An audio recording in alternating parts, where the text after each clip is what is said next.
On the way back from Lewis's funeral, my mom told me to start packing. She waited until the day before we left to tell Edie. I'm not sure if she wanted to make it easier or harder.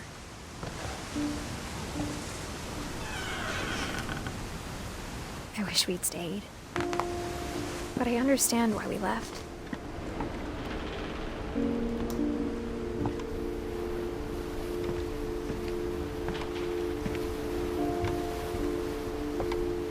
My mom ended up leaving everything behind.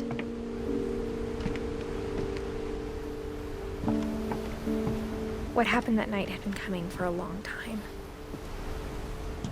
Maybe it should have come sooner.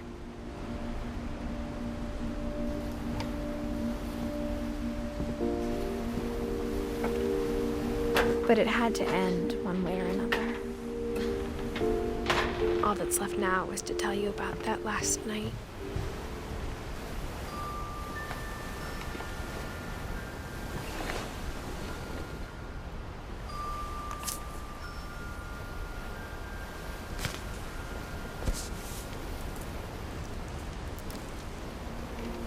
That whole last day, Edie just watched us pack and didn't say a word.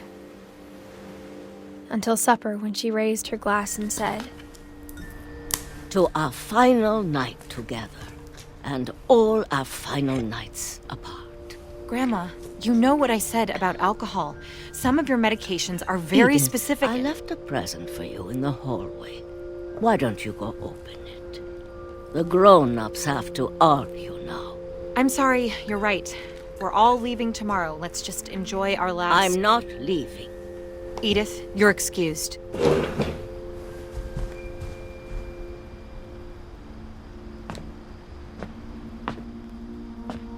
The power had been shut off that morning, but Edie always had plenty of candles. When my mom sealed the library, I don't think she knew about the other entrance. Or that Edie had a key to it.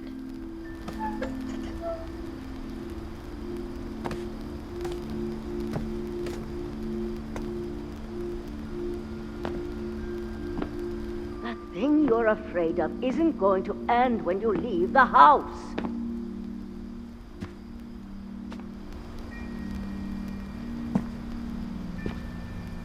Edith has a right to know these stories. My children are dead because of your stories. I think it's best if Edith and I leave tonight. We'll have the nursing home send a van for you in the morning, okay?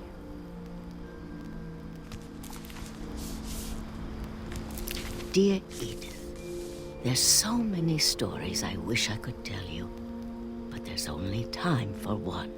This is about what happened on the night you were born. That night, the tide went way, way out. It was the first and last time I ever saw the old house aground. There'd been an earthquake out in the middle of the ocean. They called it the lowest tide in 1,000 years. God, it smelled awful. You know, I've seen that house every day of my life.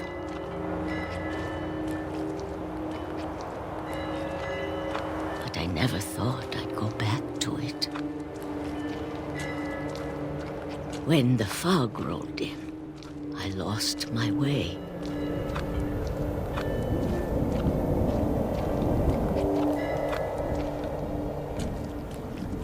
I got turned around.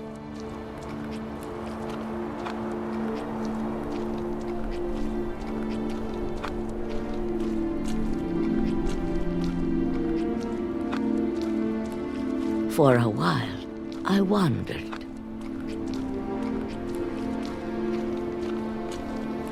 I started seeing things.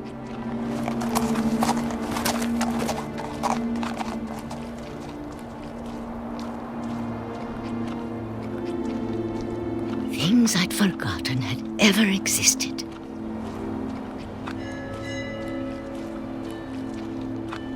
But when I saw them, they felt like old friends.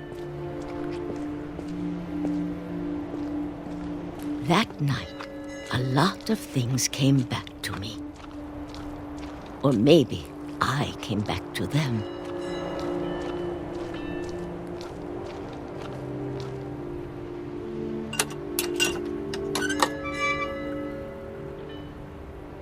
Things I can't explain, but that I need you to try and... Edith, what are you doing in here?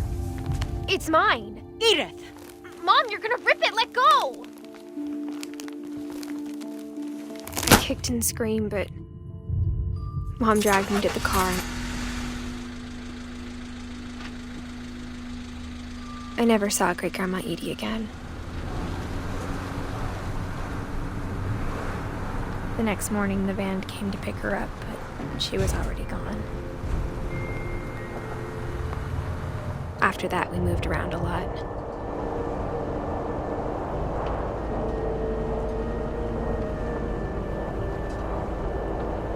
We both tried to make the best of it.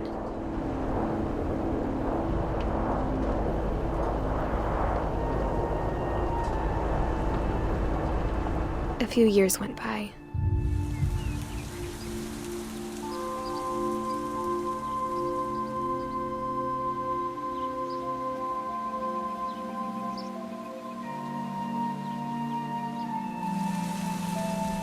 My mom didn't like to talk about it,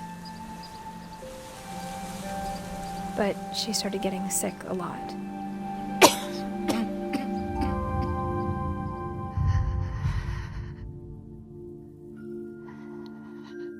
She got better for a while, and then she didn't. And then I was alone. The last Finch left alive.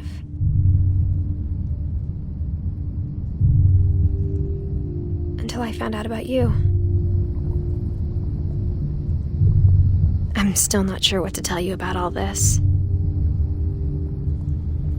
If we lived forever, maybe we'd have time to understand things. But as it is, I think the best we can do is try to open our eyes. And appreciate how strange and brief all of this is. This journal was supposed to be for you. But now I hope you'll never see it. I just want to meet you. And tell you all these stories myself. But I guess if you're reading this now, things didn't work out that way.